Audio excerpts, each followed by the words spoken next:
Speaker sir, నాది ఒక్కటే request మీది, దయచేసి మీరు ఇక్కడ రూలింగ్ ఇస్తేనే సభ రికార్డు నుంచి తొలగిస్తున్నామంటే అది టీవీలో పేపర్లలో టెలికాస్ట్ కాదు, అదర్వైజ్ ఇబ్బంది అవుతుంది. ఇంకొక చిన్న సబ్మిషన్ సార్, మనం నార్మల్గా రోడ్ల మీద డ్రంక్ అండ్ డ్రైవ్ టెస్ట్ చేస్తాము, ఇప్పుడు అసెంబ్లీలో కూడా బయట డ్రంక్ అండ్ డ్రైవ్ టెస్ట్ చేయాల్సిన అవసరం కనబడతా ఉంది. కొంతమంది సభ్యులు పొద్దున్నే బాగా డ్రంక్ చేసి సభలోకి రావడం వల్ల వాళ్ళు ఏం మాట్లాడుతుందో సోయి లేకుండా మాట్లాడే పరిస్థితి వచ్చింది.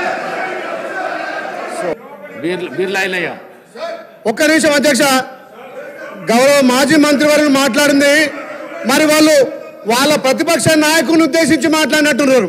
మరి ఆయన ప్రతిపక్ష నాయకు పాత్ర వహించక ఫామ్ హౌస్ లో దాగి పండుకుంటే వాళ్ళు మామ గుర్తొచ్చినట్టు మా గౌరవ మంత్రి మీద మాట్లాడడం దుర్మార్గం. మా గౌరవ మంత్రి గారు మంత్రి పదవికి త్యాగం చేసే వ్యక్తి ఇవాళ మీ ప్రతిపక్ష నాయకుడు ఫామ్ హౌస్ లో పండుకుంటే సభను అవగౌరవపరిచే విధంగా తాగబోతుంటున్నావు అంటే మీకున్న అలవాటు మాకున్నాయని చెప్పి మీరు అంటున్నారు. ఇది తప్పు అధ్యక్ష. గతంలో చూడండి, మీ మాజీ ముఖ్యమంత్రి హెలికాప్టర్ లో తాగి పడ్డ సంగతి ఏ తెలంగాణ ప్రజలు తెలియదా? తాగి ఎవరు హెలికాప్టర్ కింద పడ్డారు, తాగి ఎవరు ఫామ్ అవుతుంటారు. మరి మీ ప్రతిపక్ష నాయకుడు ఇలా ప్రతిపక్ష హోదా నిర్వహించకుండా ఇక తాగి ఫామ్ హౌస్ పట్టుకుంటే మీరా మా మంత్రి గురించి మాట్లాడాలి, మీరా మా ప్రభుత్వం గురించి మాట్లాడాలి. గౌరవం కోమటిరెడ్డి వెంకటరెడ్డి గారు మంత్రి గారు మంత్రి పదవికి త్యాగం చేసిన వ్యక్తి, ఆయన గురించి మీరు మాట్లాడే నైతిక విలువలు మీకు లేవు అధ్యక్ష.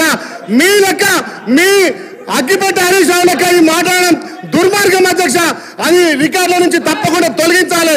మీ లెక్క కమిషన్లు ప్రతి దాంట్లో కమిషన్లు ఖచ్చితంగా అధ్యక్ష. తెలంగాణ కోసం వాళ్ళు డ్రామాలు ఆడితే మంత్రి పదవికి త్యాగం చేస్తారు కోమటిరెడ్డి వెంకటరెడ్డి గారు.